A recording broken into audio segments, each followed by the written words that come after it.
বাটিটা গেল নষ্ট হয়ে চুন হলুদ গরম দিয়ে। ঠিক আছে, ওই জল গরম দিলে ডিম সিদ্ধ করলে কালো হয়ে যায়। তার যাই হোক, ছটি পেয়েছি ডিম, আর পাইনি বন্ধু। মাসি আবার ছটি এনেছে, নিয়ে চলে এলো। 400 টাকা করে ট্যাংরা, 600 ট্যাংরা আছে। দেখতে থাকুন, সঙ্গে থাকুন। আজকে আমি বিশ্ব ব্রহ্মাণ্ড রেকর্ড জয় করে ফেলেছি। সহ্যশ্রী বাজার থেকে শীষ পালং এনেছি। ঠান্ডা লেগেছে, টাটা চিবোবো, বুড়ো খায় না। বুড়ো বলেছে একবারে তুমি আসার পথে নিয়ে চলে আসবে। ঘর থাকে না, আলু থাকে গাদা গাদা।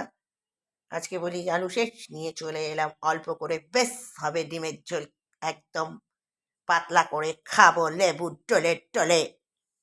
বেশ বেশ বেশ। টাটা বন্ধু, আসি এবার, কাজ আছে ভাই অনেক। এর সাথে তো নানান রেসিপি হবে ভালো ভালো, তবে দেখাবো না আর। একটি মাত্র প্রতিদিন ছাড়া দরকার, একটি মাত্র ছাড়বো। এর থেকে বেশি আর পাওয়ারফুল হবে না কো বন্ধু আমার চ্যানেলে। টাটা বাই বাই, আসি। ভিডিও আমি ছেড়ে দেব, তাতে আমার কোনো দুঃখ নেই একটুও বন্ধু। আসি আসি আসি।